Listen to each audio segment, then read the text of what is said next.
ফুলৰ গছৰে কপৌ ফুল আনিলো নেপালুং জাকৰে মাজত লগ পাবলৈ মনে মনে কৈছিলো ওলালুং বাপেৰৰ আগত। প্ৰত্যেকৰে জীৱনতে সংগ্ৰাম আছে, সেয়েহে কোৱা হয় সংগ্ৰাম জীৱনৰ আন এটা নাম। সংগ্ৰামৰ মাজেৰেই জীৱন চলে, কিন্তু কেতিয়াবা কিছুমান লোকৰ বাবে এই সংগ্ৰাম যেন হৈ পৰে কঠোৰৰ পৰা কঠোৰ, আৰু তেনে পৰিস্থিতিত বহুতে জীৱনৰ ওচৰত হাৰ মানিব লগা হয়। এনে কঠিনতাৰ মাজত হাৰ নামানি সূৰ্যক ঢাকি ৰাখিব নোৱাৰাৰ দৰে জিলিকি উঠা অসমৰ সংগীত জগতৰ এটা উজ্জ্বল নক্ষত্ৰ হৈছে লাটুমণি ৰাজকোঁৱৰ।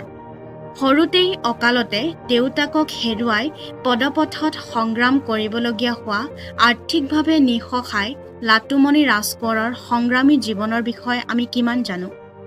প্ৰশ্ন উদয় হয় যে তেওঁৰ সংগ্ৰামী জীৱনৰ বিষয়ে আমি জনাটো উচিত নে? নিশ্চয় উচিত, কাৰণ লাটুমণি এটা সংগ্ৰামী সত্তাৰ নাম। লাটুমণি কেৱল এজন সংগীতকাৰী নহয়, তেওঁ এজন সফল ব্যৱসায়ীও।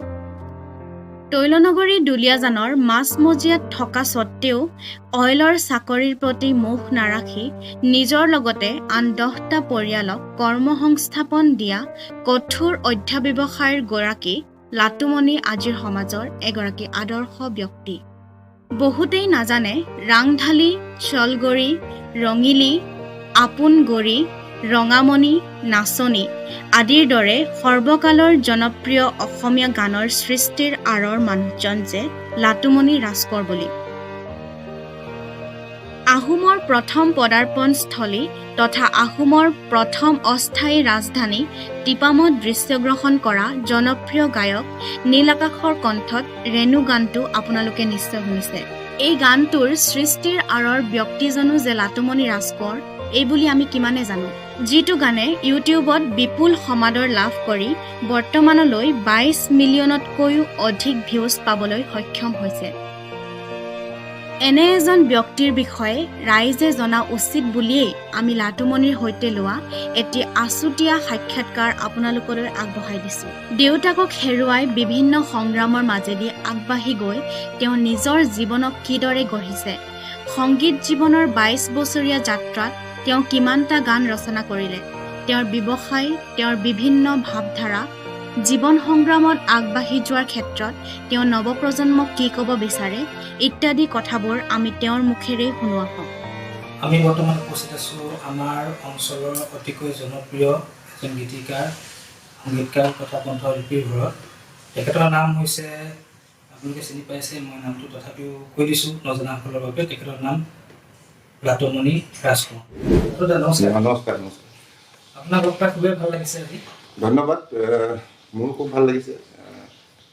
তোমালোকৰ সম্বেদ ইউটিউব চেনেলৰ যোগেদি কিছু তোমালোকে মোৰ মনৰ কথা জানিব বিচাৰিছা আৰু মোৰ জীৱনৰ বিষয়ে কিছু জানিব বিচাৰিছা। তুমি ক'লা যে উপকৃত হ'ব, উপকৃত কোন হয় কোন নহয় নাজানো, কেনেকৈ কি হয়। আচলতে নিজ কৰ্মত নিজৰ লক্ষ্য যদি ভাল হয়, নিজৰ লক্ষ্যত উপনীত হ'বলৈ হ'লে মানে একাগ্ৰতা আৰু ব্যৱসায়ে আমাৰ সেই জীৱনৰ মূল লক্ষ্যত উপস্থিত হোৱাত সহায় কৰে। আচলতে মই কাৰোবাৰ কাৰণে প্ৰেৰণা হ'ব পাৰোঁ নোৱাৰোঁ নাজানো, কিন্তু মই আজি কমবোৰ জীৱনত যিখিনি তোমালোকে জানিব বিচাৰিছা মোৰ নিজৰ জীৱনৰ সেই কথাখিনি ক'ব লাগিব। আৰু পুনৰবাৰ তোমাক ধন্যবাদ জনাইছোঁ মোক এখন সুবিধা দিয়াৰ কাৰণে। আপোনাৰ জন্ম আমাৰ দুলীয়াজানতে নহয় জানো? জন্ম মোৰ দুলীয়াজান।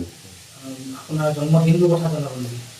জন্মদিন আমাৰ সেইটো সময়ততো তেনেকুৱা একো নাছিলে। আজিৰ নিচিনাকৈ বাৰ্থ চাৰ্টিফিকেট কিবা বা তেনেকুৱা হেৰি নাছিলে। মায়ে কোৱা মতে মই জন্মাষ্টমীৰ দিনা জন্ম হৈছিলোঁ, আৰু প্ৰতি বছৰে ইংৰাজী মোৰ 15 ছেপ্টেম্বৰ দিনটো জন্মদিন হিচাপে মাহঁতে কোৱাৰ ধৰণে সেইটো বুলিয়ে মানে চলি আহিছে। আৰু এতিয়ালৈকে যিখন বিদ্যালয় প্ৰথম শিক্ষা জীৱন আৰম্ভ হৈছিল সেই বিদ্যালয়খনৰ বিষয়ে জনাব নেকি? একচুৱেলি মোৰ দুলীয়াজান সদনৰ তিনিআলিত মোৰ জন্ম ইয়াতে হ'লেও মোৰ গাঁও বুলি ক'লে, মই জন্মহে ইয়াত, মোৰ গাঁও বুলি ক'লে আমাৰ ওচৰৰে ৰূপহী বৰগাঁও, ভাদৈ পাচলি কাষতে। আৰু মই প্ৰথম শিক্ষা জীৱন আৰম্ভণি কৰিছিলোঁ অসম গেছ কোম্পানী প্ৰাথমিক বিদ্যালয়। মই গম পাইছোঁ গেছ কোম্পানী প্ৰাথমিক বিদ্যালয়, তাৰ পৰাই মই প্ৰথম শিক্ষা জীৱন আৰম্ভ কৰিছিলোঁ।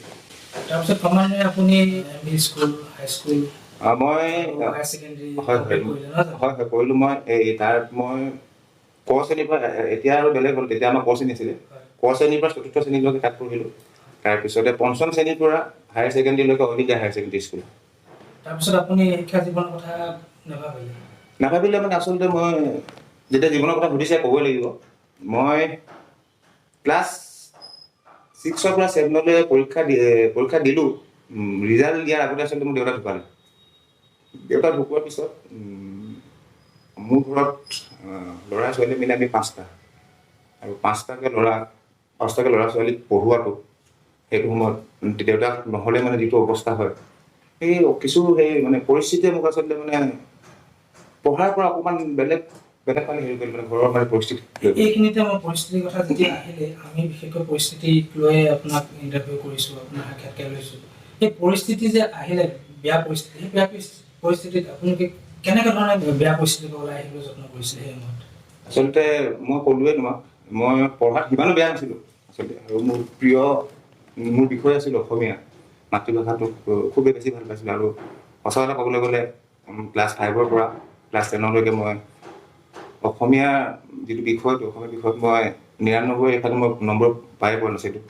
কিন্তু যেতিয়া দেউতা ঢুকোৱাৰ পিছত চলিবলৈ মেলিবলৈ মোৰ দিগদাৰ হ'ল। চলিবলৈ দিগদাৰ হওঁতে তেতিয়া মই এনেকুৱাও দিন পাৰ কৰিছোঁ।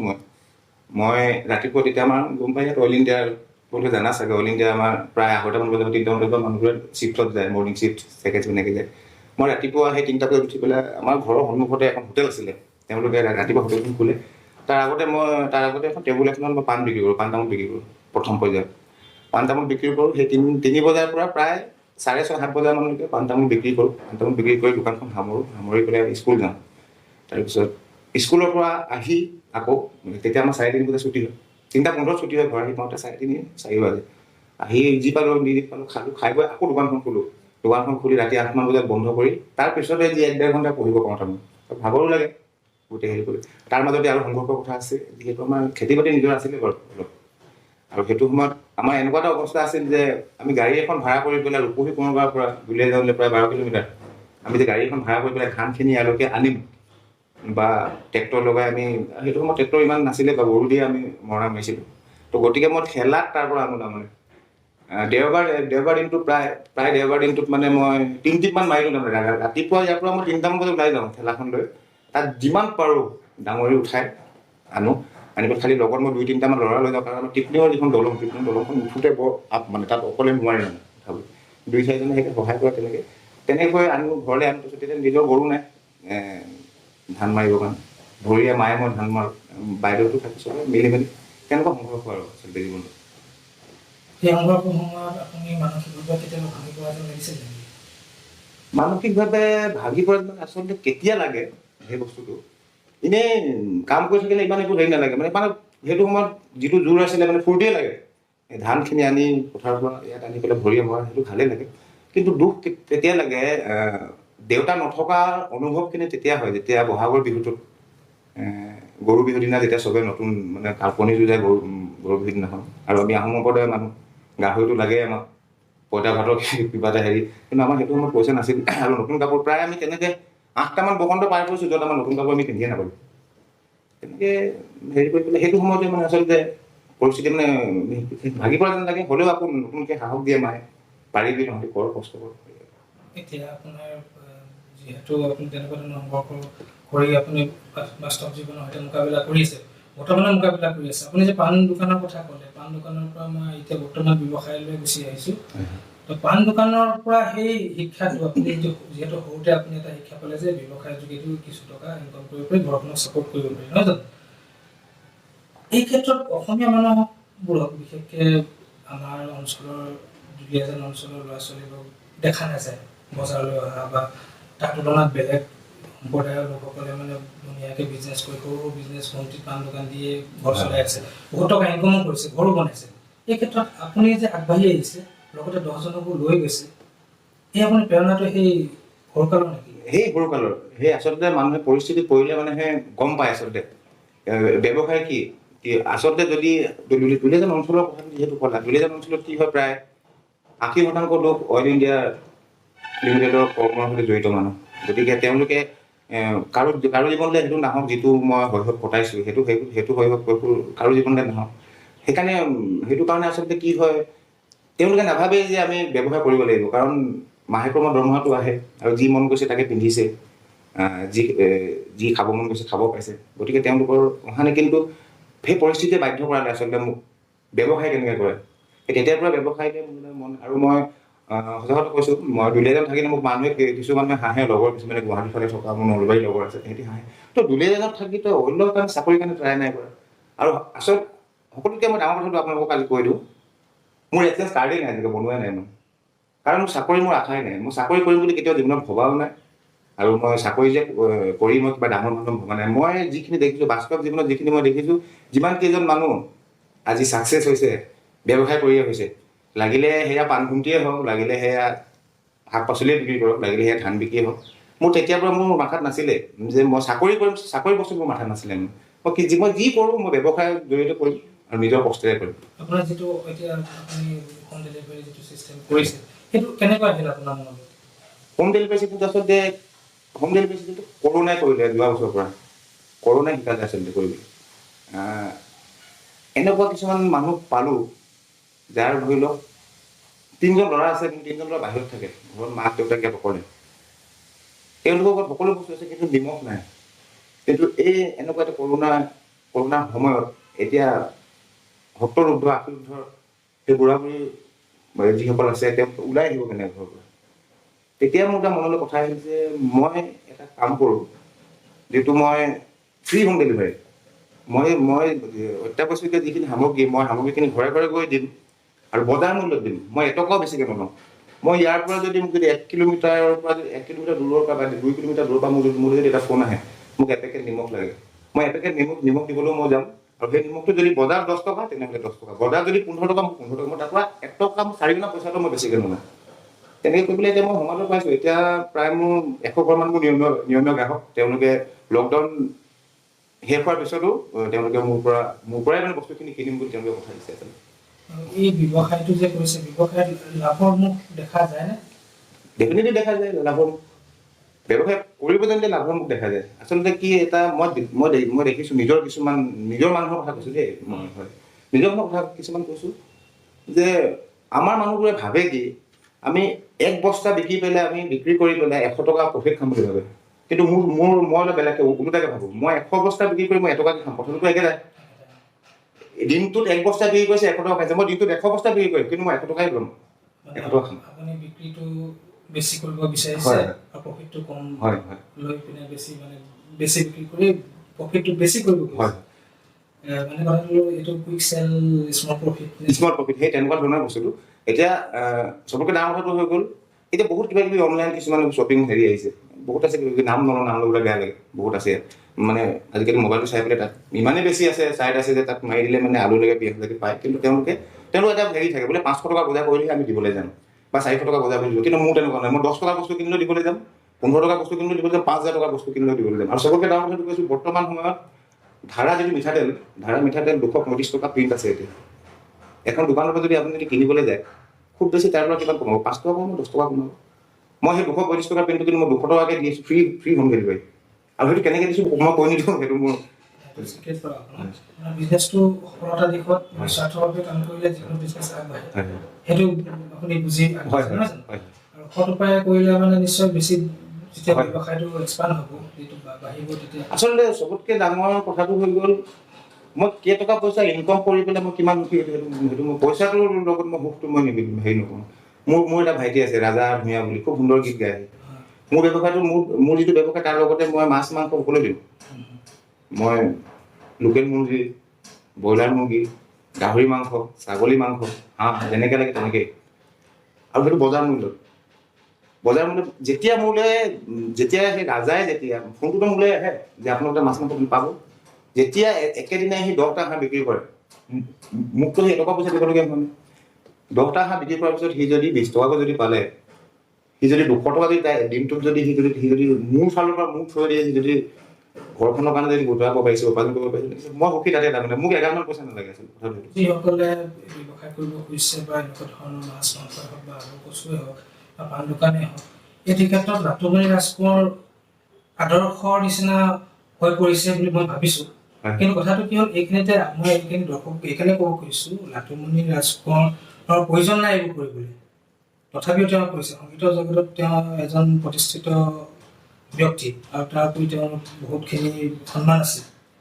গতিকে এই এজন সন্মানীয় ব্যক্তিয়ে যদি এনেকুৱা ধৰণৰ কাম কৰিব পাৰে, সাধাৰণ লোকসকলে কিয় নোৱাৰে? সেই কথাটো আপুনি যদি দৰ্শক যিসকলে চাই আছে, আচলতে বেলেগ কথাটো একো নাই, কামৰ সৰু নাই। আজি তুমি মোক এতিয়া এইটো সাক্ষাৎকাৰ লৈ আছা, মোৰ মানুহজনী গাড়ী লৈ পেলাই এতিয়া ঘৰৰ কিবা বস্তু বিলাই আছে, কামৰ সৰু নাই। তাৰপিছতে যেতিয়া মই এইটো আৰম্ভ কৰিবলৈ লৈছিলোঁ, আৰম্ভ কৰিব লওঁতে তেতিয়া মোৰ মানুহগৰাকীয়ে কৈছিলে যে তুমি আৰম্ভ কৰিব লৈছা হয়, পিছত এনেকুৱা হ'ব নেকি যে তুমিয়ে পিছত গিল্টি ফিল কৰিবা নেকি যে মানুহে তোমাক হাঁহিব? মই কৈছোঁ তই ৰাস্তা দিয়াত কিনি আন যা, তই মাছ বিক্ৰী কৰচোন, পুঠি মাছ বিক্ৰী কৰ, কাৱৈ মাছ বিক্ৰী কৰ, তেওঁ মই একো নকওঁ, তই কাম কৰ, তই কাম কৰি খা। বেলেগৰ নিচিনাকৈ ঘৰতে বহি পেলাই নেল পলিচ লগাই পেলাই ধুনীয়াকৈ নখতে দেখুৱাই লাভ নাই নহয়। কাম কৰিব লাগিব, কাৰণ মই যদি কাম কৰোঁ, মোক যদি কাম কৰা দেখে, এতিয়া মোৰ পত্নীয়ে কাম কৰিছে, কাম কৰা দেখিছে মোৰ ছোৱালী এজনী, তেতিয়া ছোৱালীজনীয়ে জীৱনটো কিবা এটা শিকিব, মা দেউতাই এনেকৈ কাম কৰি খাইছে, তেতিয়া তাইও এটা আগ্ৰহ প্ৰকাশ কৰিব যে ব্যৱসায় কৰিবলৈ কাৰণে। আমি যিহেতু এটা শিক্ষামূলক চেনেল, ইয়াৰ জৰিয়তে মানুহৰ অভিজ্ঞতাৰ জৰিয়তেও দৰ্শকসকলে বা যিসকল ছাত্ৰ ছাত্ৰীয়ে চাই আছে আমাৰ ভিডিঅ'টো, তাৰ জৰিয়তে নিশ্চয় কিছুমান প্ৰেৰণা পাব। আপুনি বহুত যথেষ্ট ভাল কথা কৈছে। এইবাৰ আমি আপোনাৰ সংগীত জগতৰ যিটো সংঘৰ্ষ তালৈ আহিম। তাৰ আগতে মই কিছুমান সাধাৰণ প্ৰশ্ন সুধিব খুজিছোঁ। আপোনাৰ বিষয়ে হয়তো বহুতে জানিব খোজে। আপুনি আচলতে সংগীতৰ উপৰি কি কৰি ভাল পায়? খেলা ধূলাৰ পৰা আদি কৰি যিকোনো হ'ব পাৰে, আৰ্ট। মই সংগীতৰ উপৰি আচলতে মোক খুব মই আচলতে ভালেই আছিলোঁ। এটা মই ভলীবল খুব ভাল খেলিছিলোঁ মই, কিন্তু পৰিস্থিতি পৰি পেলাই সেইটো সপোন পূৰা কৰিব নোৱাৰিলোঁ। খেলি ভাল পাইছিলোঁ, এতিয়াতো খেলাৰ সময়ো নাই আৰু এতিয়া নোৱাৰোঁ। তাৰ উপৰি মোক খেতিয়ে মোক পথাৰখনে টানে, মোৰ ভাল লগা পথাৰখনে টানে। মানে পথাৰখনে অকল ধান বুলি কোৱা নাই দেই, মই লাই শাক দুজোপা যদি হয় তাৰমানে ভাল লাগে, সৰিয়হ বোলে এডৰা দিলোঁ তেতিয়াও ভাল লাগে। সেই বস্তুটো নেটানে। মাছ ধৰি খুব ভাল পাওঁ, মাছ বিশেষকৈ বৰশী মাছ ধৰি খুব ভাল পাওঁ। উখল গ'লে মানে তোমালোকে গম পাবা, তাতে মোৰ 1 বিঘা পুখুৰী এটা আছে। সেইটো মই এতিয়া এইটো বছৰৰ পৰা মই ব্যৱসায়িক ভিত্তিত অলপমান মাছ মেলিছোঁ, কিন্তু আগতে মই অকল খালি বৰশী বাবৰ কাৰণে তাত মাছ মেলি পেলাই মই সময় পাৰ কৰিবৰ কাৰণে মানে যেতিয়াই সময় পাওঁ মই তেতিয়াই তালৈ যাওঁ। ভাল লগা পোচাক বা তেনেকুৱা ধৰণৰ থাকিব পাৰে নেকি? আপুনি দেখিছে নহয়, মোৰ তেনেকুৱা কোনো কথা নাই। আপোনাৰ মন কৰিবলগীয়া কথা যে সংগীতকাৰসকলে কিছুমান মানে শৰীৰত বিভিন্ন ধৰণৰ টেটু কৰে। সেই টেটুটো মোৰ টেটু প্ৰিয়। বুজাই নেকি? এই টেটুৱে আচলতে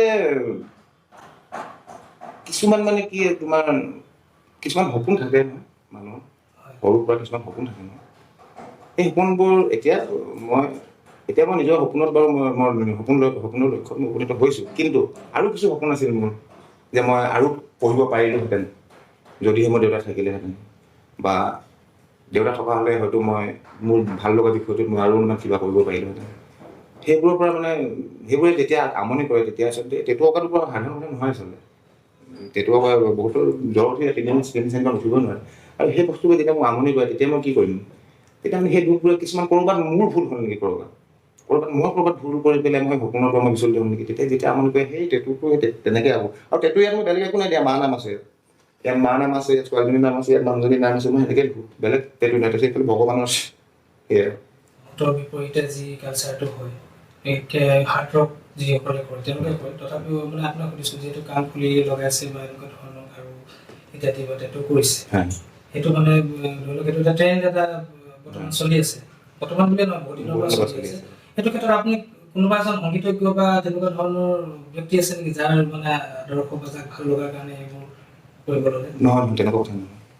কাণ ফুলি যে পিন্ধিছোঁ এইটো আচলতে আমাৰ নিয়মে আছে। এইটো যিহেতু মই আহোম সম্প্ৰদায়ৰ পৰা আহোঁ, মোৰ এই কাণখন আকৌ মই বোলে বিউটি পাৰ্লাৰত ফুটোৱা নহয়, মোৰ আইতা ফুটাইছে, টেঙা কাটি ফুটোৱা হয় কাণখন। টেঙা কাটি ফুটাই তেতিয়া মানে কি কৰে, খেৰ থাকে, তেতিয়া ঘৰবোৰ খেৰ আছে, খেৰৰ কাঠিডাল ভৰাই দিয়ে। তাৰমানে মোৰ সৰুতে মানে কিবা কিবি বেমাৰ আজাৰ এবাৰ বসন্ত ওলাইছিলে তেনেকুৱা, সেইটো সময়ত মানে বেমাৰ আজাৰ নহ'বৰ কাৰণে এটা লোকবিশ্বাস। এইটো লোকবিশ্বাস, এইটো আমিও জানো। হয় হয়।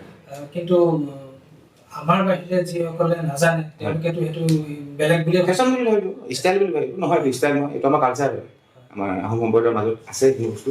আৰু এতিয়া সেই যি হ'লেও শাক পাচলি বিক্ৰী হ'লেও, গেলামাল কৰি হ'লেও, সংগীত কৰি হ'লেও, সোণৰ এপাত অকণমান পিন্ধাৰ হেঁপাহ থাকে যে সোণৰ এপাত বনাই লৈছোঁ। সেইটো মানে আচলতে এইটো ষ্টাইল বুলি কৈছোঁ বাৰু, এইটো কিন্তু মানে কাণ ফুটোৱাটো ষ্টাইল নহয়। প্ৰিয় ৰং সেউজীয়া নেকি? প্ৰিয় ৰং সেউজীয়া খুব প্ৰিয় মোৰ। আৰু তাৰ পাছত আপোনাক সুধিব খুজিছোঁ যে আপুনি যিহেতু সংগীত জগতৰ লগত জড়িত হৈ আছে, কোনজন অসমৰ সংগীতকাৰ বা কণ্ঠশিল্পীক আপোনাৰ আদৰ্শ বুলি লৈছিলে বা ভাল লাগে? আচলতে সকলোৱে প্ৰিয়, মোৰ সকলোৱে আদৰ। কোনোবা এজন নাম ল'লে বেয়া হ'ব, কিন্তু মোক যি মই সৰুৰ পৰা ডাঙৰ হোৱাৰ পিছত গানৰ ক্ষেত্ৰত যিয়ে মোক যেতিয়া মই ভাগি পৰোঁ, ঘৰখনৰ চিন্তাক লৈ ভাগি পৰোঁ, মোৰ তিনিজনী বাইদেউৰ ভৱিষ্যতক লৈ পেলাই যেতিয়া মই সেইটো সময়ত যেতিয়া মই চিন্তা কৰোঁ, তেতিয়া মোক কিছু গানে প্ৰেৰণা দিয়ে। তেওঁলোকে দেখাই আছে, এইফালে ফটো আছে বিষ্ণুপ্ৰসাদ ৰাভাদেৱ। তেখেতৰ প্ৰতিটো গীতে প্ৰতিটো সুৰে মোক নতুন এটা উদ্যম দিয়ে। গতিকে তেওঁক ফ'ল' কৰোঁ। ঠিক আছে, আপোনাৰ প্ৰিয় এইকেইটা কথা জানিব। স্মৰণীয় কিবা মুহূৰ্ত আছে নেকি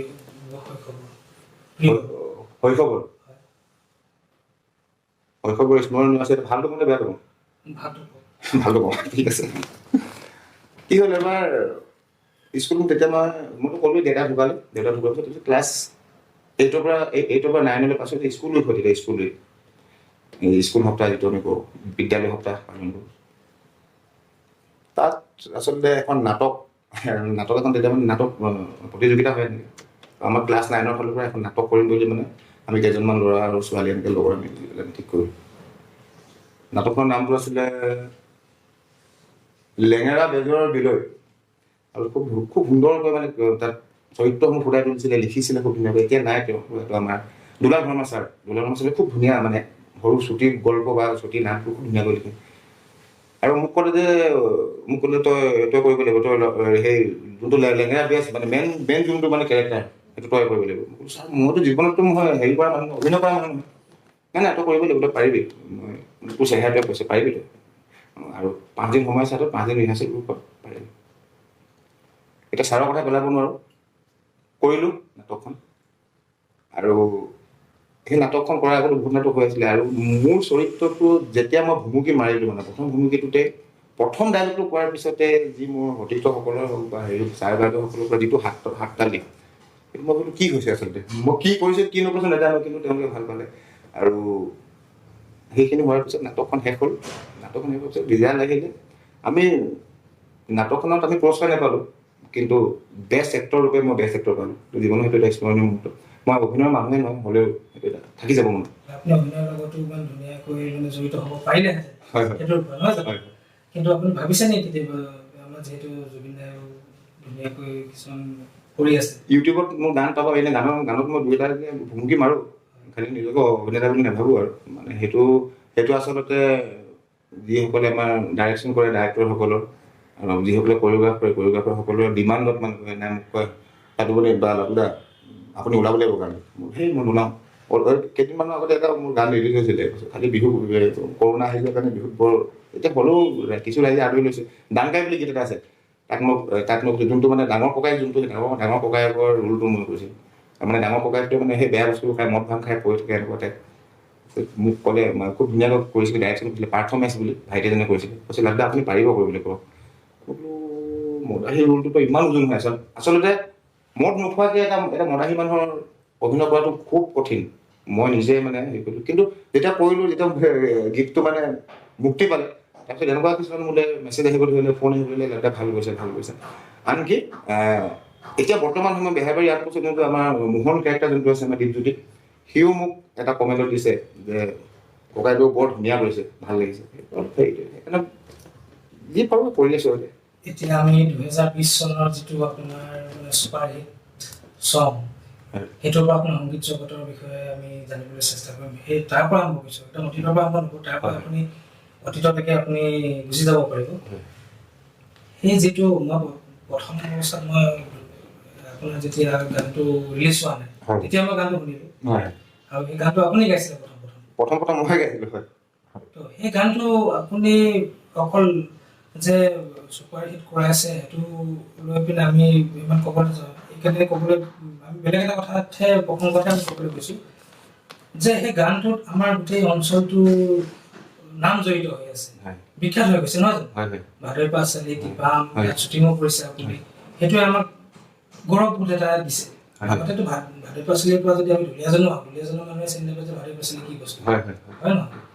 তো তো এই গানটো ৰচনাৰ ক্ষেত্ৰত আপোনাৰ কেনেকৈ মনলৈ আহিল আৰু এনেকুৱা ধৰণৰ কাম কৰোঁ বুলি আপুনি আগতে ভাবিছিলে নেকি নিজৰ অঞ্চলটোৰ নাম উজ্বলাবলৈ? আচ্ছা, কথাটো হ'ল যে যিহেতু মই কৈছোঁ মোৰ ৰূপৈ বৰগাঁও, আৰু মই গাঁৱত থাকিলে মানে যিকোনো এটা বস্তু কিনিবলৈ মই ভাদৈ পাচলিলৈকে যাব লাগিব, আৰু সেইটো এটা প্ৰথম কথা।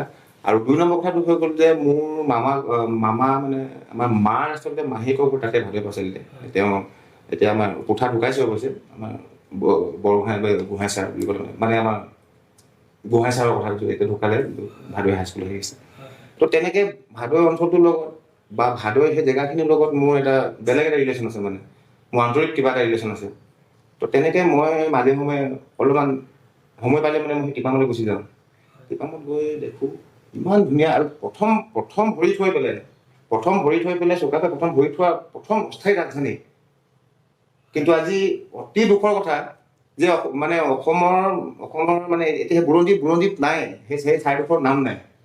কিন্তু য'ৰ পৰা তেওঁ গোটেই বৰ অসমৰ সপোন দেখিছিলে, ভৰি থৈ তেওঁ কৈছিল যে সোণালী শস্যৰ দেশ, সেই টিপামৰ সেই টিলাটো হেৰি কৰি পেলাই, আৰু তাতে তেওঁ মৰমৰ ঘোঁৰাটো তাতে বলি দিছিল। দুখ লাগে মানে বস্তুটো যে নাজানে। এতিয়া সেই গুৱাহাটী, মই কৈছোঁ গুৱাহাটীৰ পৰা লগৰবোৰ আছে, মোৰ বৰপেটাৰ লগৰ আছে, নলবাৰীৰ লগৰ আছে, ৰঙিয়াৰ লগৰ আছে। কিন্তু তেতিয়া তেহেঁতি মানে যেতিয়া মই গান কৰি দিছোঁ তেতিয়া সুধিছে কি বস্তু হয়, ভাদৈ পাচলি কি বস্তু হয়, টিপাম কি বস্তু হয় বুলি সুধিছিল। মানে কি খায় বুলি আচলতে নাজানে তেহেঁতি। সেইটো তেহেঁতৰ গাত দুখ নহয়, সেইটো আমাৰ কিছু দল সংগঠনৰ ইয়াত হেৰি আছে, গুৰুত্ব দিব লাগে সেই কথাখিনি, যে সৰু উঠি অহা প্ৰজন্মক চিনাকি কৰাব লাগে ভাদৈ পাচলি কি হয় আচলতে, ৰহত ৰহদৈ টিপামত ভাদৈ আচলতে কি হয়, সৰহ কৰি আপুনি বা সেই বস্তুখিনি বুজাই দিব লাগিব মানুহক। আৰু তেতিয়া মানে মই তেনেকৈ যেতিয়া হেৰি তেতিয়া মই মানে ভাবোঁ তাৰমানে যে টিপামডোখৰ কি কৰিব পাৰোঁ আমি, বা ভাদৈ পাচলিডোখৰক আমি কেনেকৈ চিনাকি কৰাম। এতিয়া মইতো মাইকেইটা লৈ পেলাই চিঞৰি ফুৰিব নোৱাৰোঁ যে ভাদৈ পাচলিলৈ আহক, টিপামলৈ আহক, এয়া আহোমৰ অস্থায়ী ৰাজধানী আছিল, প্ৰথম ইয়াত ভৰি থৈছিলে চুকাফাই, মইতো মাইক লৈ চিঞৰিব নোৱাৰোঁ। গতিকে সংগীতে এটা এনেকুৱা মাধ্যম যিটো মানুহৰ মনত নভবা নিচিনা কথা এটা সোমোৱাই দিব পাৰে, মগজুত সোমোৱাই দিব পাৰি। আৰু মই তাত 100% মই ছাকচেছ হৈছোঁ বুলি ভাবিছোঁ এতিয়ালৈকে। কাৰণ যিহেতু এতিয়া এই বৰ্ষৰ আটাইতকৈ বেছি ভিউজ থকা ইউটিউবত সেইটোৱে গান এতিয়া প্ৰায় চাগে 26 মিলিয়নমান হ'লগৈ চাগে। ৰাইজৰ মৰম আশীৰ্বাদ। সেই ৰেণু নাছিলে জানো? হয়, ৰেণু অলপমান পাৰিব নেকি অকণমান কলি দুটামান? তেতিয়াহ'লে যিহেতু ভাদৈ পাচলি কথা আছে, প্ৰথমখিনিকে গাইছোঁ। জাগুনৰে পৰালি দুহৈ মাৰ ঘেৰিকা পাৰে ভৈ, ভাদৈ পাচালিকে লগে পালোঁতো, টিপাম দেৱাল থানতে চুকাফাৰে দেখতে কলো ঐ মনৰ কথাটো। এতিয়া যেতিয়া আপুনি শ্বুটিং কৰিছে, শ্বুটিং কৰাৰ সময়ত আমি দেখিছোঁ যে সম্পূৰ্ণ অসমৰ সাজপাৰ গুৰুত্ব দিছে। এই ক্ষেত্ৰত আপোনাৰ মনলৈ সেইবোৰ নিজে স্বতঃস্ফূৰ্ত আহিছে নে আপোনাৰ কোৰিঅগ্ৰাফাৰে? মানে সেইটো মই যেতিয়া গীতটো কৰিছিলোঁ, গীতটো কৰোঁতে মই আমাৰ কোৰিঅগ্ৰাফ কৰিছিলোঁ অসীম গগৈ, যিহেতু সি আহোম ল'ৰা হয়। তাক মই তেতিয়াই কৈছিলোঁ যে মোক সি কৈছিলে যে লাটু এটা কথা নহয়, তুমি গুৱাহাটী শ্বুটিং কৰি আমি 3টা লোকেশ্যনত কৰিছোঁ। গুৱাহাটী শ্বুটিং কৰিছোঁ আমি, তাৰপিছত গুৱাহাটী কৰি পেলাই তাৰপিছত আৰু এটা আছে এইফালে আমাৰ চান্দুবিত কৰিছোঁ। তাৰপিছত আমি 3টা লোকেশ্যন মানে কৈছে এইটো সময়ত এনেকুৱা কৰোণাময় সময়ত যেতিয়াতো আমাৰ সংগীত জগতখনত এতিয়া আমাৰ হেৰিয়ে নাই, কি বুলি কয়, আমাৰ মানে চ'ৰ্চ নাই যে পইচাটো ওলাই আহিব। তাত তুমি ইমান ৰিস্ক লৈছা, তাৰ পৰা আকৌ আহি পেলাই তুমি টিপামত গোটেই টিম থৈ পেলাই তুমি শ্বুটিং কৰিবা, কেনেকৈ কৰিবা? মই কৈছোঁ নাই, যদি গীতটো কৰিছোঁ মই যেনেকৈ ভাবিছোঁ মনত, আৰু গীতটোৱে যিখিনি কথা কৈছে কথাখিনি ৰাজহুৱা বুলি নিব লাগিব। যিহেতু মই এটাই কথা জানো যে ঠাইডোখৰ গোটেই আহোমৰ অতীতৰ লগত জড়িত, গতিকে তাত আহোমৰ সেই আমাৰ যিটো আমাৰ সাজ পোছাক সেইখিনি তাত থাকিব লাগিব। আৰু এই ক্ষেত্ৰত যোনে মানে প্ৰযোজনা কৰিছিল দীপু বৰগোহাঁই, তেওঁ এজন খুব এইবোৰ ক্ষেত্ৰত মানে খুব চিনচেটিভ, তেওঁ খুব মানে হেৰি হয়, তাৰমানে অসমীয়া সাংস্কৃতিক জগতখনক লৈ হওক বা আমাৰ নিজৰ যিখিনি আমাৰ সাংস্কৃতিক যিখিনি আমাৰ কালচাৰ সেইখিনি তেওঁ এনেকুৱা সময়তো তেওঁ ইমান বেছি ৰিস্ক লৈ পেলাই সেই গানটোত তেওঁ মানে ইনভেষ্ট কৰিলে। আৰু আচলতে বহুতে হয়তো গম নাপাব, টোটেল অহা যোৱা কৰি আমাৰ গোটেই অডিঅ' ভিডিঅ' গোটেই গানটো কৰি আমাৰ 7 লাখ মান টকা খৰচ হৈছে, যিটো এতিয়া বৰ্তমান সময়ত অসমীয়া সাংস্কৃতিক জগতখনৰ কাৰণে বহুত ডাঙৰ কথা 7 লাখ টকা। আৰু সেই 7 লাখ টকাটো খৰচ কৰি পেলাই তেওঁ অকণমান কুণ্ঠাবোধ কৰা নাই দীপু বৰগোহাঁই। গতিকে তোমালোকৰ এই মজিয়াৰ পৰা তেখেতলৈও বহুত বহুত ধন্যবাদ। তেখেতক আমি ধন্যবাদ জনাইছোঁ। এইখিনিতে এটা কথা ক'ব খুজিছোঁ যে সংগীতৰ যিটো শক্তি, এই শক্তিৰ দ্বাৰা আমি জগতত বিভিন্ন নজনা কথাও জনাব পাৰোঁ বা হয়। কিছুমান আহ্বানো জনাব পাৰোঁ, নহয় জানো? আৰু এই ক্ষেত্ৰত মই আপোনাৰ ৰেণুৰ যিটো প্ৰভাৱ, তাৰ প্ৰভাৱৰ এটা সাধাৰণ উদাহৰণ দিছোঁ। হয়। মই যিহেতু প্ৰেক্টিকেলি পাইছোঁ, দুলীয়াজান অঞ্চলতে হওক বা বাহিৰতো যেতিয়া আপোনাৰ মানে অসমৰ আৰু ধৰি লওক এই ডিব্ৰুগড় তিনিচুকীয়া বা শিৱসাগৰ যেতিয়া গৈছোঁ, হয়। ৰেণু যেতিয়া হিট হৈছে, হয়। তেতিয়া মানে এটা ট্ৰেণ্ড চলিছে, মানে ধৰি লওক ল'ৰাক লাগে নীলা কাষে পিন্ধা পোচাকযোৰ লাগে। হয়। সেইটোৱে মানে অসমৰ পোচাকযোৰৰ প্ৰতি থকা যিটো মনোভাৱ, হয়। সেইটো খুবেই ফেশ্বনেবল কৰি পেলাইছে, নহয় জানো? হয়। ফেশ্বনেবল, আৰু আমি তেনেকেই কৰিব লাগিব। তেনেকৈ আমি কৰিব লাগিব, আমি তেনেকৈ আমি আগবঢ়াই নিব লাগিব। এতিয়া মই এটা কথা মন কৰিছোঁ, তোমাৰ মাছখনত চাগে আহোমৰ কিবা প্ৰতীক এটা আছে। হয়। তো বস্তু তেনেকুৱা ধৰণৰ, যিটো বস্তু আমি আচলতে কথাটো ব্যৱসায়ৰ এষাৰ কথা আছে, য'ত দিখতা হে वो বিকতা হে। তুমি দেখুৱাব লাগিব আমি কি হয়, তুমি জনাব লাগিব যে আমি কি হয়, আমি কি বিচাৰোঁ, আমাৰ সংস্কৃতি কি, আমাৰ সাজ পোছাক কি হয়, আমাৰ খাদ্যাভ্যাস কি হয়। সেই বস্তুখিনি আমি দেখালে মানুহে, তেতিয়াহে মানুহে বুজি পাব, আমাক গম পাব যে হয় এওঁলোকৰ এইটোৱে হয়। এইবোৰ ক্ষেত্ৰত আজিকালি ৰাজনৈতিক মাৰ পাকত পৰি পেলাই কিছুমান বস্তু বেয়া হৈ গৈছে। এতিয়া কেইদিনমানৰ আগতে হিন্দু গীতৰ কথা ওলালে, কিন্তু ইমান ডাঙৰ কৰি পেলালে কথাটো হিন্দুৰ গীতৰ কথা। আৰু মই এইটো মধ্যৰ পৰা মানে মোক ক'বলৈ মন যায় কিছুমান কথা, মই কৈ দিছোঁ, বেয়া নাপাব। আচলতে আমাৰ আহোম দেউতা হিন্দু নলয়ে, নাজানে চাগে বহুতে, মই কৈ দিছোঁ, যিসকলে নাজানে সেইসকলৰ বাবে কৈছোঁ। আমাৰ আহোমত হিন্দু লোৱা নিয়মেই নাই আচলতে, কিন্তু আমি লওঁ কিয়? আচলতে আমি এই যে নামঘৰলৈ যাওঁ, আমি নামঘৰলৈ যে যাওঁ, নামঘৰত গৈ পেলাই আমি যে বছৰেকীয়া শৰাই দিওঁ বা সেৱা ভাগ লওঁ, সেইটো আমি বৃহত্তৰ অসমীয়া জাতি গঠন প্ৰক্ৰিয়াটোৰ লগত আমি মিলি পেলাই আমি এটা বৃহত্তৰ অসমীয়া জাতি গঢ়িবৰ কাৰণে এতিয়া আমি সেই হিন্দুলৈ ব্যৱস্থাটো কৰিছোঁ বা হিন্দুলৈ। কিন্তু আমাৰ আমি যদি যি হ'ল নাজানে যে আচলতে কথাটো হৈ গ'ল, আমাৰ হিন্দুটো নলয় আমি আচলতে নামঘৰলৈ যাব নালাগে। আমাৰ ৰীতি নীতি সমূলি বেলেগ আমাৰ, কিন্তু আমি সেই বুলি সেইটো ধৰি থাকিলে মানে অসমীয়া জাতিটো হেৰি নহয়। মানে যিসকলে হিন্দু ধৰ্ম গ্ৰহণ কৰিছে হয়। পৰৱৰ্তী পৰ্যায়ত, তেওঁলোকে মানে যিটো বৃহত্তৰ অসমীয়া জাতীয় হয়। সোমাই পৰিছে, তেওঁলোকৰ কাৰণে হিন্দু লোৱা বা কিবা কিবি প্ৰচলিত হৈ আছে। হয়। কিন্তু যিসকলে আহোমৰ ধৰ্মটো বৰ্তমানো লৈ আছে, তেওঁলোকৰ মহিলাসকলে হিন্দু হয়, নলয়। নলয়। সেইটো বিতৰ্ক আহিবই নোৱাৰে। কোনো বিতৰ্ক আহিব নোৱাৰে। তাৰমানে মই আজি এটা কথা ক'লো, আজি মোৰ মানুহগৰাকীয়ে যদি হিন্দু নাই লোৱা, মই তেওঁক মানে মই প্ৰশ্ন নকৰোঁ, বা মোৰ মায়ে বা কোনোবাই প্ৰশ্ন কৰিব নোৱাৰে দেখোন তেওঁক, তই কিয় হিন্দু লোৱা নাই।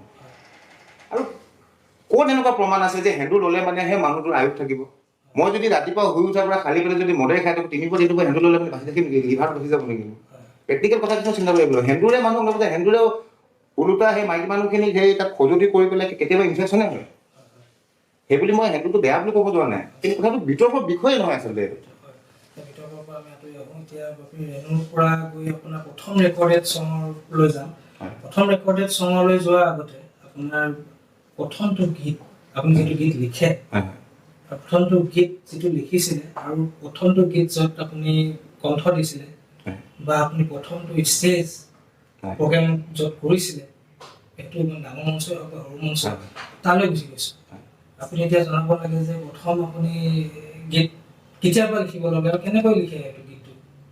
কেনেকৈ আহিল? আচলতে মই এই প্ৰথম গীতটোৰ কথা ওলালে মানে, আৰু মই এই জগতখনলৈ অহাৰ মানে মোক যোনে এই জগতখনৰ লগত চিনাকি কৰি দিলে, সেই মানুহৰ নাম ল'ব লাগিব, নহ'লে অন্যায় হ'ব। তেওঁ হৈছে কৃষ্ণমণি চুতীয়া। তেওঁ প্ৰথম মানে মোক চিনাকি কৰাই দিয়ে দেই, সংগীতৰ জগতখনটো চিনাকি কৰিছে। মই আচলতে মইতো কৈছোঁৱে বোলে সংগীতৰ কথাখিনি কৈছোঁৱে জীৱনটোত। মই অকল সেই ঘৰৰ সমস্যাক লৈ পেলাই ঘৰৰ বজাৰ সমাৰ, বাইদেউহঁতৰ কাপোৰ কানি, সেইখিনিৰ লগতে ব্যস্ত আছিলোঁ। তাৰপিছত তেতিয়া কৃষ্ণমণি চুতীয়া আহি পেলাই মোৰ মানে আমাৰ ঘৰতে থাকেহি। তেতিয়া তেওঁৰো মানে ষ্টাইল টাইম সেইটো, তেওঁৰ ষ্টাইল টাইম আমাৰ ঘৰতে থাকে। আমি খুব এটা ভাল ৰিলেশ্যন আছিলে, আমাৰ ঘৰুৱা ৰিলেশ্যন আছিলে। থাকে হাৰমনিয়ামখন উলিয়াই সি নিজৰ মতে গান কৰি থাকে। মোৰতো গানৰ লগত ইমান হেৰিয়ে নাই, মতলবে নাই। এই গান গাই থাকে, মই গাই থাকোঁ আৰু মই ওলাই গৈছোঁ নিজৰ কামত। তো এদিন হঠাৎ সি কিবা এটা লিখি আছে, মানে সি মানে যুঁজি আছে, সি পৰা নাই মানে। তেওঁ খুব ধুনীয়া গীত লিখিছিলে। মই তাক মানে বুবুকাই বুলি ক'লো, কি হ'ল ইমান টেনশ্যনত? এই নহয় নতুনকৈ এলবাম এটা অফাৰ পাইছোঁ, এই অকণমান লিখিছোঁ কিবা এটা। কি লিখিছোঁ চাওঁ? তই চাই লাভ নাই, বা তই গানৰ মানুহে নহয়, তই ভালেই নাপাওঁ গান। মই চাওঁ অকণমান কওঁতে কিবা লাইন এটা কওঁতে, তাৰপিছত মই মানে ঘপকৈ কৈ দিলোঁ, এইটো আমুকটো হ'লে আমুকটো। সি মানে গাই গৈছে, মই পিছে পিছে গাই দিলোঁ মানে। অঁ ভাল লিখিছোঁ, সেইটো লাইনটো লিখিলোঁ।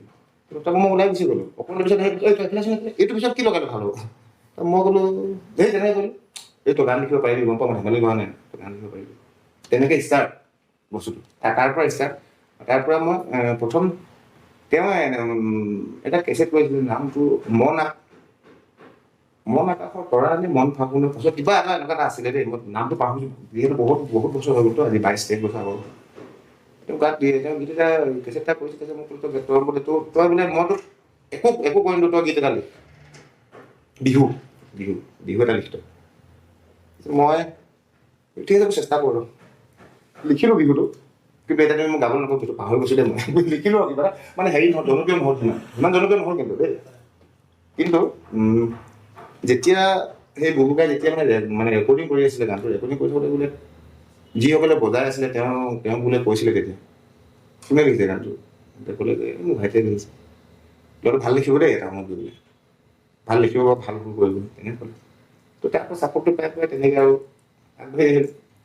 আহি পেলাই তাৰপিছতে নীল আকাশক পালোঁ, নীল আকাশে মই একেলগে কাম কৰিলোঁ, কুসুম কলেজলৈ একেলগে কাম কৰিলোঁ, ভিঘু কাশ্যপৰ লগত একেলগে কাম কৰিলোঁ, বিভিন্ন ধৰণৰ লগত কাম কৰি আছোঁ আজিলৈকে। সংগীত জগতত তেনেকৈ ষ্টাৰ্টিংটো তেনেকুৱা। সেইটো কথা আপোনাৰ প্ৰথম লিখা ৰেকৰ্ডেড ছং হৈছিলে? সেইটো প্ৰথম আছিলে, কিন্তু মানে মই তেতিয়া আচলতে ভবা নাছিলোঁ যে ইমান এটা মানে এনেকুৱা এটা পৰ্যায়ত মানে যে মই যে পামগৈ, মানে মই এনেকৈ সোমাই পৰিম গানৰ মাজত, সংগীতৰ মাজত, যে নিজকে পাহৰি যাম, মই সেইটো ভবা নাছিলোঁ। খালি জাষ্ট কৈছে লিখিব, লিখি দিছোঁ তাৰমানে। মই কৈছোঁ মোৰ ব্যৱসায়, মোৰ মাথাটো ব্যৱসায় সোমাই দিলোঁ। এনেকুৱা ধৰণৰ কথা সূৰ্যক আপুনি ঢাকি ৰাখিব নোৱাৰে নিচিনাকৈ আপুনি ওলাই আহিলোঁ কেনেকৈ, ৰাইজৰ মৰম।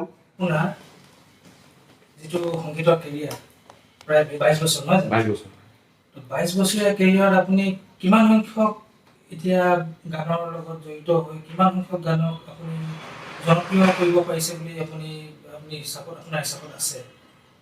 মই এনেই জানিব খুজিছোঁ থুলমূলকৈ আপুনি কিমান গান এইটো আপোনাৰ কেৰিয়াৰত আপুনি ৰেকৰ্ড কৰিলে, বা কিমান গান এতিয়া বৰ্তমান ষ্টকত আছে যিবোৰ আপুনি এতিয়াও ৰিলিজ দিব পৰা নাই? হয়, আচলতে এদিন এনেই মানে কি একদম মানে সম্পূৰ্ণ সঠিক মানে হিচাপটো দিয়াটো টান হয়। কিন্তু এদিন মই আৰু মোৰ মানুহজনী ৰাতি বহি পেলাই মই এনেই হিচাপ কৰিছিলোঁ, মোৰতো হিচাপ কৰোঁ মই কিমানো গীত লিখিলোঁ এতিয়ালৈকে আৰু কিমান গীত জনপ্ৰিয় হ'ল। মানুহজনীয়ে লাষ্ট 292টালৈকে হিচাপ কৰিব পাৰিলে, চাগে 300মান পাৰ হ'ব লাগে দেই, মোৰ মতে 300মান পাৰ হ'ব লাগে। এতিয়াতো 300মান পাৰ হৈ গ'ল। এইটোতো মই যোৱা বছৰ তেতিয়া আমি চাইছিলোঁ। আৰু জনপ্ৰিয় বুলি ক'লে মানে কৃষ্ণমণি চুতীয়াৰ ৰাংঢালীত মোৰ গীত আছিলে, ৰাংঢালী যোনটো আমাৰ বিহুৰ, সেইটো মই ৰিল থকা আছিলে, সেইটো মই কথা কৈছোঁ দেই, ৰিল থকা মানে তাৰপিছত চিডি আহিলে, ৰিল থকা দিনৰ ৰাংঢালী তো কৃষ্ণমণি চুতীয়া আৰু তেওঁ বুবুকাই আৰু আমি এনেকৈ জন্ম দিয়া হয় ৰাংঢালী। তাৰপিছত আহিলে চলগুৰি বুলি এটা আছিলে, বাগানীয়া এটা আছিলে চলগুৰি, তাৰপিছত আহিলে আপোনগুৰি, তাৰপৰা লালবাৰী বুলি এটা আহিলে। তো তেনেকৈ ৰাইজে আকলি আহিলে। তাৰপৰা ৰঙিলী বুলি কৰিলোঁ, এটা ৰঙামণি কৰিলোঁ, তেনেকৈ গোটেইখিনি আহিলে। তাৰপিছতে কিন্তু 2016 চনৰ পৰা ভগৱানৰ কৃপাত আজি এইটো মুহূৰ্তলৈকে প্ৰতি বছৰে ৰাইজে মোৰ এটা হ'লেও গীত আদৰি লৈছে। কিন্তু মই এটা বছৰত নিজৰে হওক বা মই বেলেগক দিয়া হ'লেও মই এটা বছৰত যেনেকৈ হ'লেও মই 15-10টা গীত লিখোঁ, কিন্তু তাৰ মাজত এটা বা দুটা গীত ৰাইজে 2016 চনৰ পৰা আজিলৈকে লৈ আছে মানে। আৰু গম নাপাওঁ, বয়সো হৈ আছে এতিয়া, কিমান দিনলৈ কেনেকৈ কৰিব পৰা চেষ্টা আৰু বাকী কথা থাকিলে কি কৰিম নতুন, আৰু কি আছে মানে ৰিলিজ কৰিবলগীয়া কি আছে, মুক্তি দিবলগীয়া কি, সেইটো কথা। এইবছৰ ভাবিছোঁ 2টামান গীত নিজেই গাম। এতিয়া যোৱাবাৰ ৰেণু পালা, তো ৰেণুৰ জেগাত এবাৰ ৰেণুৰ পিছৰ বস্তুটো হ'ব তাৰমানে কইনা বুলি এটা কৰি আছোঁ। কইনা আমাৰ অসমীয়া বিয়া কেনেকুৱা হয়, কি বিয়া হয় তাৰমানে, তুলনি বিয়াৰ পৰা লৈ পেলাই বৰ বিয়ালৈকে, তো সেইটোৰ ওপৰত কিবা এটা ভাবি আছোঁ কথা এটা। তো তাৰ নামটো ৰাখিছোঁ কইনা। আৰু তাৰপিছত আৰু কিছু কাম কৰি আছোঁ। আইটি বুলি এটা কৰি আছোঁ। আইটিটো হৈ গ'ল, আইটিটো একদম সম্পূৰ্ণ থলুৱা বিহু, যিটো ঢোল পেঁপা, তাত কোনো ধৰণৰ মানে বেছ গীটাৰ বা কীবৰ্ড নালাগে তাৰমানে, ডাইৰেক্ট ঢোল, টকা, গগনা, পেঁপা এনেকৈ কৰি পেলাই কৰিম বুলি ভাবিছোঁ। আৰু তাৰপিছত আৰু এটা কৰিছোঁ, নাম দিয়া নাই, নাম ঠিক কৰা নাই এতিয়ালৈকে, কিন্তু ভাবিছোঁ কিবা এটা কৰিম, নতুন কিবা এটা, যাতে মানে সেইটো মানে সেইটো বস্তুটো হ'ব যে আমাৰ 14 বছৰৰ পৰা 22 বছৰৰ বয়সৰ যিখিনি আমাৰ নৱপ্ৰজন্ম তেওঁলোকৰ কাৰণে এটা নতুন কিবা এটা কৰিম বুলি ভাবিছোঁ। এতিয়ালৈকে নাম ঠিক কৰা নাই কিন্তু মই, আৰু সেই গীতটো মই নিজেই গাম বুলি ভাবিছোঁ। তাকে চাওঁ ৰাইজৰ আশীৰ্বাদ কেনেকৈ পাওঁ। এই যি গীতসমূহৰ কথা ক'লে সেইখিনি খুবেই জনপ্ৰিয় গীত এই সময় আৰু এই সময়লৈকে। এতিয়া আমি জানিব খুজিছোঁ যে গান লিখাৰ লগে লগে গানৰ জনপ্ৰিয়তাটোৰ লগে লগে নিজৰ আয়ৰ কথাও আহে। বিশেষকৈ আমি নজনাসকলে জানিব খোজোঁ যে গান লিখাটো আৰু গান গোৱাটো কেৰিয়াৰ হিচাপে ল'লে মানুহে তিষ্ঠি থাকিব পাৰে নে নোৱাৰে। বৰ্তমান মই কৰোণা লকডাউনৰ বাদ দিছোঁ, যদি নহয় কৰোণাৰ কাৰণে যিটো লকডাউন হৈ আছে, তেনেকুৱা ধৰণৰ দেশৰ অভাৱনীয় পৰিস্থিতি যদি নহয়, মঞ্চবিলাক যদি থাকে, এজন গায়কৰ আয় কিমান হ'ব পাৰে, এটা এক্সপেক্টেড মেক্সিমাম আয়? আচলতে সেই বস্তুটো ডিপেণ্ড কৰে তুমি সংগীতটো কি ধৰণে লৈছা, তোমাৰ সেইটো নিচা নে পেচা। পেচা হিচাপে যদি সংগীতটোক লৈছা, তেতিয়াহ'লে পেচা হিচাপে সংগীতটোক ল'বলৈ হ'লে মানে তুমি সংগীতক সময় দিব লাগিব। কিন্তু মই এইখিনিতে কওঁ, মোক যদি সোধে এইটো আপোনাৰ পেচা নে নিচা, তুমি যদি মোক সোধা তেতিয়াহ'লে মোৰ এইটো নিচাহে হয়, কিন্তু পেচা নহয়।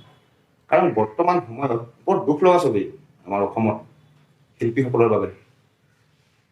এতিয়া 2টা বছৰে আমাৰ বহাগ বিহুৰ আমাৰ অনুষ্ঠানবিলাক নহ'ল, তো এটা বিৰাট কিমান ভাল ভাল বজোৱা ল'ৰা আছে, কীবৰ্ড বজোৱা ল'ৰা আছে, পেড বজোৱা ল'ৰা আছে, বাঁহী বজোৱা ল'ৰা আছে। সেই ল'ৰাখিনি কি হ'ল, এতিয়া হয় কোনোবাই শাক পাচলি বিক্ৰী কৰিছে, নহয় ক'ৰবাত হাজিৰা কৰিবলগীয়া হৈছে, নহয় ধান বিকিবলগীয়া হৈছে, তেনেকুৱা ধৰণৰ কথা।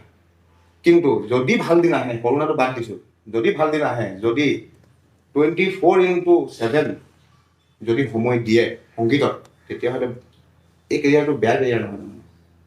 কিন্তু তুমি তোমাৰ সেই বস্তুখিনি তুমি ৰাখিব পাৰিব লাগিব। তোমাক যে 10,000 মানুহে অপেক্ষা কৰি থাকিব তোমাৰ গীতৰ কাৰণে, তুমি সেই 10,000 মানুহক মুগ্ধ কৰিব পাৰিব লাগিব। এক্সপেক্টেড বুলি ক'লে মানে আমাৰ সৰুবোৰ আমাৰ কৰোণা যদি নহয়, লকডাউন যদি নহয়, কাৰফিউ যদি নহয়, তেনেহ'লে আমাৰ সপ্তাহত যেনেকৈ হ'লেও 2-3খন শ্ব' বিভিন্ন ধৰণে ওলায়। স্কুল এখনৰ সোণালী জয়ন্তী, স্কুল এখনৰ ৰূপালী জয়ন্তী, আনকি আজিকালি এটা নতুনকৈ, খুব মই বেয়া বুলি নকওঁ দেই, মানুহে ক'ব পাৰে, কিন্তু মই বেয়া বুলি নাভাবোঁ। আজিকালি এটা কথা আহিলে যে কাৰোবাৰ ঘৰত যদি বিয়া এখন পাতিছে নহয়, বিয়া এখন পাতিলে মানে বিয়াৰ আগদিনা য'ত আমি মূৰত তেল দিয়া বুলি কওঁ, তাতো এটা অনুষ্ঠান পাতে।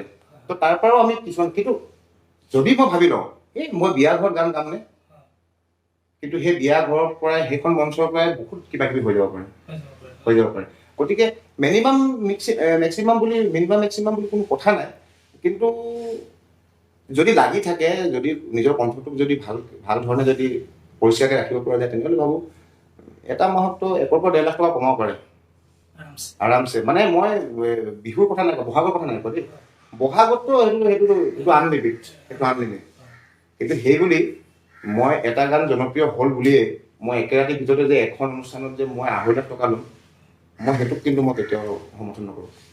কাৰণ আজি মোৰ গাঁৱত যদি এখন বিহু মেলা পাতে, সেই ৰাইজে চান্দাৰে পাতে, তো মোৰ গাঁওখনত সামৰ্থ্য কিমান দিব পৰা সামৰ্থ্য কিমান মানুহখিনি, 10 টকা 20 টকা আনি কৰিবলৈ কৰিব। কিন্তু গাড়ী ৰখাই পেলাই জোৰ জবস্তি দম দি পেলাই চান্দা তুলি পেলাই বিহু পতাৰ কথা মই সেইটো সমৰ্থন নকৰোঁ কেতিয়াও। কিন্তু সেই তেতিয়া যদি এটা গীত মোৰ বিৰাট চুপাৰ ডুপাৰ হিট হ'ল বুলিয়ে যদি মই 2.5 লাখ টকা বিচাৰোঁ, সেই মানুহখিনি ক'ৰ পৰা দিব? কিন্তু সেই মানুহখিনি মোক ভালো পায়, মোক বিচাৰেও। গতিকে তাত যদি দৰকাৰ হয়, তাৰমানে মোৰ লগত বজোৱা এটা পৰিয়াল নহয় জানো, আমি গোটেই বজাই থকাৰ পৰা লৈ পেলাই চাউণ্ডৰ বক্সটো উঠোৱা ল'ৰাটো এটা আমি পৰিয়াল, প্ৰায় 20-22 জনীয়া এটা পৰিয়াল। সেই পৰিয়ালটোক এক ৰাতিৰ তেওঁলোকৰ মূল্যখিনি দি পেলাই যদি ৰাতিটোত যদি টকা 20,000 বাচিলে, তেতিয়াহ'লে কি বেয়া হ'ল? সংগীতক কেৰিয়াৰ হিচাপে ল'লে এজন লোকে এই সংগীতটোক নিচা হিচাপে লৈ পেচা কৰিলে মানেহে সময় দিবলৈ মানে সুবিধাটো হয়। কিন্তু মই তাৰমানে কি, মোৰ ক্ষেত্ৰত আকৌ বেলেগ, মানে মোৰ ক্ষেত্ৰত বেলেগ। কেলে কি, মইতো কৈছোঁ মইতো ক্লাছ 6ৰ পৰা বেপাৰী, মই ব্যৱসায় কেতিয়াৰ পৰা কৰোঁ। গতিকে এইটো মোৰ নিচা, মই ইয়াত সোমাই আছোঁ। আৰু ইয়াৰ পৰা যে মোৰ যে পইচা নাই অহা, মই সেইটো নকওঁ, পইচা আহে। কিন্তু মই অকল যে গান গাই যে মই ঘৰখন চলাম বা কিবা এটা কৰিম, মোৰ তেনেকুৱা মই আনন্দ নহয়। এতিয়া মই এইটো কথা আমাৰ আদৰ্শকে জানি পিনে যিসকলে চাই আছে, ছাত্ৰ ছাত্ৰীয়ে হওক বা ব্যৱসায়ীয়ে হওক বা যিসকল নতুন প্ৰজন্ম, তেওঁলোকে এইটো অনুভৱ কৰিব পাৰিছে যে সংগীতক যদি আপুনি ভাল ধৰণে চৰ্চা কৰে, চৰ্চা কৰিব লাগিব বা তপস্যা সাধনা কৰে, তেতিয়া নিশ্চয় আপোনাক ৰাইজে আদৰি ল'ব। ৰাইজে আদৰি লোৱাৰ ওপৰতহে ডিপেণ্ড কৰে, নহয় জানো? একদম ৰাইজে আদৰি ল'বই লাগিব। আৰু প্ৰথম কথাটো হৈ গ'ল মাটিৰ মানুহ হ'ব লাগিব। মই মোৰ জীৱনটোত মানে মোৰ নিজৰতে এইটো মোৰ একান্তই ব্যক্তিগত কথা, মই কেতিয়াও নিবিচাৰোঁ যে এই আজি বোলে কথাটো কৈছোঁ, আজি বোলে শিৱসাগৰ কেন্দ্ৰীয় বিহুখনত গান গাবলৈ যাম, আজি মই যোৰহাটৰ কেন্দ্ৰীয় বিহুখনত গান গাবলৈ যাম, আজি মই দুলীয়াজানৰ কেন্দ্ৰীয় বিহুখনত গান গাবলৈ যাম, তাকতো মাতিবই যাবই। কিন্তু আমাৰ জকাই চকুটোতো বিহু পাতে, সেই মানুহখিনিৰ অন্তৰত সোমাব লাগিব। সেই মানুহখিনিৰ অন্তৰত সোমালে তেতিয়াহে মানে ক'ব পৰা যায় যে মই সফল হৈছোঁ। তাৰমানে আচলতে এতিয়া আমি আপোনাৰ পৰা বিশেষ জানিবলগীয়া কথাটো হ'ল ব্যৱসায় আৰু সংগীত একেলগতে চলাই থকাৰ ক্ষেত্ৰত আপোনাৰ কিবা অসুবিধা হৈছে? কেতিয়াও অসুবিধা হোৱা নাই। আৰু ব্যৱসায়টোৰ বিষয়ে সুধিবলগীয়া ইমানখিনি আছে, ব্যৱসায়টো আপোনাক ইমানখিনি আয় দিছেনে যিটোৰ দ্বাৰা আপুনি ভৱিষ্যতে আৰু ব্যৱসায় কৰিব পৰা? নিশ্চয় ভগৱানৰ আশীৰ্বাদ আছে, দিছে মোক। আৰু সকলোতকৈ ডাঙৰ কথা, মই সুখী আৰু তোমালোকে জানিও সুখী হ'বা যে মোৰ লগতে আন এতিয়া আৰু প্ৰায় 12-15জন ল'ৰাই সংস্থাপন পাইছে, কাম কৰিছে। কিন্তু মোৰ এটা কথা আছে, চবে কয় মই খুব খঙাল বুলি কয়, মই আচলতে নহয়, মই কাম বিচাৰোঁ, তাৰমানে কাম কৰিব লাগিব, কাম কৰিলেই হ'ব, এনেই নহ'ব তাৰমানে। আৰু এতিয়া মই যিকেইটা ল'ৰা পাইছোঁ, যিকেইটা ল'ৰা মোৰ ব্যৱসায়ৰ সৈতে জড়িত, সেই ল'ৰাকেইটা খুব কষ্ট কৰে আৰু তেহেঁতৰ ভৱিষ্যত খুবেই উজ্জ্বল। গতিকে কেতিয়াও অসুবিধা নহয় এইটো, কাৰণ সংগীতটো এনেকুৱা এটা বস্তু, তাৰমানে তুমি গা ধুই থাকোঁতেও কিবা এটা গীত তোমাৰ সৃষ্টি হৈ যাব পাৰে, তুমি কৰিব পাৰা মানে বস্তু। আৰু ব্যৱসায়টো ঘৰৰ পৰা ওলাই গ'লে ব্যৱসায় হৈ যাব পাৰে। এতিয়া মই এইখিনিতে ব্যৱসায় আৰু সংগীত দুয়োটাৰে যিটো সফলতা বা সংঘৰ্ষ, কিছু কথা এই আজিৰ সাক্ষাৎকাৰত পালোঁ। পৰৱৰ্তী সাক্ষাৎকাৰত হয়তো আমি আৰু দলৈ যাম সংগীত জগতৰ বা ব্যৱসায়। আজি অকল আভাস লৈ থলোঁ বুলিয়ে মই দৰ্শকক জনাইছোঁ। বিশেষকৈ আজি আমি যি ধৰণে সুধিলোঁ, মাজে মাজে আমাৰ বহুত কথা থাকি গৈছে, গতিকে আমি আকৌ সুধিম আপোনাক। ভৱিষ্যত লগ পাই থাকিম আমাৰ আপুনি। আৰু আপোনাৰ যিটো সংগীতৰ যাত্ৰা, সংগীতময় হৈ সফলতাৰ দিশত আগুৱাই যাব। বহুত বহুত ধন্যবাদ। ৰাইজৰ আশীৰ্বাদ থাকিলে হ'ব, নিশ্চয় হ'ব। আপোনাৰ ব্যৱসায়টোৰ বিষয়েও আমি এটা কথাই ৰাইজক ক'ব বিচাৰিম যে এনেকুৱা ধৰণৰ ব্যৱসায় আমাৰ থলুৱা লোকে কৰিছে, তেখেতক আমি যিটো ছাপোৰ্ট কৰিব লাগে সেইটো আমি ভিতৰৰ পৰা কৰিব লাগে। যে আমাৰ অসমীয়া ব্যক্তিসকলে কি হয়, কেঁকুৰাৰ নিচিনা মইতো ক'ব নাপায়, কিন্তু চবতকৈ ডাঙৰ শত্ৰু আপোনাৰ ওচৰৰ মানুহখিনি বা নিজৰখিনি আচলতে মই কৈছোঁ মাজতে, কথাটো কাটি পেলাই কৈছোঁ, হৈ গৈছে আৰু এতিয়া মোৰ লগত হৈ গৈছে। আজিৰ পৰা প্ৰায় 10 দিনৰ আগত হৈ গৈছে। কেনেকৈ ধৰণে হ'ল মই কৈছোঁ কথাটো, আৰু সেই কথাখিনি ৰাইজে জনাটো ভাল। আৰু ৰাইজে জানি পেলাই সেইটো আকৌ মানে ধনাত্মক ঋণাত্মক দুটা কথা আছে নহয়। ধনাত্মক হিচাপে লওক এই কথাখিনি, ঋণাত্মক হিচাপে যিকোনো এটা কথা ল'লে মানে মোৰ যদি জ্বৰ উঠিব বুলি ভাবি থাকোঁ নহয়, এনেই গাটো জ্বৰ লাগিব তাৰমানে। আজি 10 দিনৰ আগৰ কথা, ৰাতিপুৱা আমি প্ৰায় 5 বজাত উঠোঁ। 5 বজাত উঠি পেলাই মই, মোৰ পৰিবাৰ, তাৰপিছত আমাৰ লগত যিমান জড়িত মানুহ আছে, ব্যৱসায়টোৰ লগত জড়িত মানুহ, গোটেইখিনিয়ে আমি ৰাতিপুৱা 5 বজাৰ পৰা আমি মানে বিজি হৈ যাওঁ আৰু পূৰা ব্যস্ত হৈ যাওঁ আমি। এই আলু জুখিব লাগে, পিঁয়াজ জুখিব লাগে, চেনি জুখিব লাগে, কি নিম আজি, আৰু কাৰ কিমান অৰ্ডাৰ, যোৱাকালি আজি অৰ্ডাৰ কেইটা ফোন আহিল, গোটেইখিনি কাম আমি কৰি থাকোঁ, তেনেকৈ কৰি থাকোঁ। হঠাৎ এটা খবৰ ওলালে, ঘৰৰ কাষৰ মোক ল'ৰা এজনে মাতি পেলাই ক'লে, দাদা আপোনালোকৰ বৌৰ বোলে কৰোণা হৈছে। মইতো আচৰিত, মোক ক'লো কোনে ক'লে? কৈছে গোটেইখনে গম পাইছোঁ আপোনালোকে চুবুৰী। মই ক'লো হয় নেকি? মোকতো হোৱা নাই। তাৰমানে সেই চক্ৰান্তটো ক'ত? যেতিয়াই মোৰ পত্নীৰ কৰোণা হৈছে, মোৰ পৰা বস্তু কোনোবাই কিনিব নেকি? ইমান এটা মানে আকৌ আমি মানুহখিনি বুজাব লগা হৈছে যে নাই হোৱা এইটো। কিন্তু সেই কথাটো উলিয়ালে কিয়? কোনে উলিয়ালে? নিজৰ মানুহখিনিয়ে উলিয়াইছে। তাৰমানে ব্যৱসায় মই কৰিছোঁ, আপোনালোকেও কৰক। কিন্তু ব্যৱসায়ত তাৰমানে আপুনি তেতিয়ালৈকে ছাকচেছ নহয়, যেতিয়ালৈকে নিজৰ ওপৰত আপোনাৰ বিশ্বাস নাথাকে। আপুনিও পাৰিব কৰিবলৈ। মই যেনেকৈ ফ্ৰী ডেলিভাৰী দিছোঁ আপুনিও পাৰিব কৰিবলৈ, কিন্তু আপোনাৰ সেই স্কিল যিটো আমাৰ কৌশল ব্যৱহাৰ কৰা কৌশলটো জানিব লাগিব। আৰু সেই কৌশলটো যোনে বুজি পালে সিয়ে সফল ব্যৱসায়ী জীৱনত। আৰু জীৱনত মই ইয়াত চাই থকা সকলোক মই ক'ব বিচাৰিছোঁ, সকলোতকৈ বেছি আন্ধাৰ কেতিয়া হয় জানে আপোনালোকে? আন্ধাৰ কেতিয়া হয়? মানুহে কয় অমাৱস্যাত বেছি আন্ধাৰ হয়। মই কৈছোঁ নহয়, ৰাতিপুৱা যেতিয়া পোহৰ হ'বলৈ হয় তাৰ 15 মিনিটৰ আগৰ সময়খিনি কেতিয়াবা আপুনি যদি থাকে সাৰ পাই থাকে চাবচোন, সেই সময়খিনি খুব বেছি আন্ধাৰ। তাৰমানে পোহৰ অহাৰ আগে আগে খুব আন্ধাৰ হয়, আৰু তাৰপিছত সেই আন্ধাৰ সেই 15 মিনিটৰ পিছতে কিন্তু পোহৰ হয়। গতিকে হাৰ মানিব নালাগে, জীৱনটো কৰি যাব লাগে, কাম কৰি যাব লাগে, কাম কৰি যাব লাগে। ঠিক আছে, ভাল লাগিল, ধন্যবাদ আপোনাকো, ধন্যবাদ, বহুত বহুত ধন্যবাদ। আৰু এই সম্ভেদ গোষ্ঠী বুলিয়ে কৈছোঁ দেই মই, সম্ভেদ গোষ্ঠীৰ এই ইউটিউব চেনেলটো খুব জনপ্ৰিয় হওক, ৰাইজৰ মাজলৈ এনেকুৱা বাৰ্তাবোৰ লৈ যাওক। আৰু মই আজি যিখিনি কথা ক'লোঁ মোৰ পৰা প্ৰেৰণা ল'ব লাগে বুলি মই দাবী নকৰোঁ, কিন্তু মই ভাবোঁ মই যিটো পৰ্যায়ৰ পৰা আহি পেলাই আজি লাটুমণি হৈছোঁ, মই একো ডাঙৰ মানুহ নহয়। যিটো পৰ্যায়ৰ পৰা আহি পেলাই মোৰ প্ৰথম মোৰ চলাবলৈ নিজৰ এখন চাইকেলো নাছিল। আজি যিটো পৰ্যায়ত মই নিজৰ 3খন গাড়ী কিনি পেলাই মই আজি ব্যৱসায় কৰিছোঁ, তাত সেইটো অহংকাৰ নহয় মোৰ। মই এটাই কথা ক'ব বিচাৰোঁ, ইচ্ছা থাকিলে মানে সকলো কাম কৰিব পাৰে মানুহে, আৰু কৰি যাওক। আৰু মই যদি কিবা কৰিব পৰাকৈ যদি সহায় সহযোগিতা যদি কোনোবাই বিচাৰে, তেনেহ'লে ধুনীয়াকৈ মোৰ লগত কণ্টেক্ট কৰিব পাৰে, মোৰ লগত আপোনালোকে যোগাযোগ কৰক। মই যিমানখিনি পাৰোঁ মোৰ ফালৰ পৰা মই চেষ্টা কৰিম। বহুত বহুত ধন্যবাদ।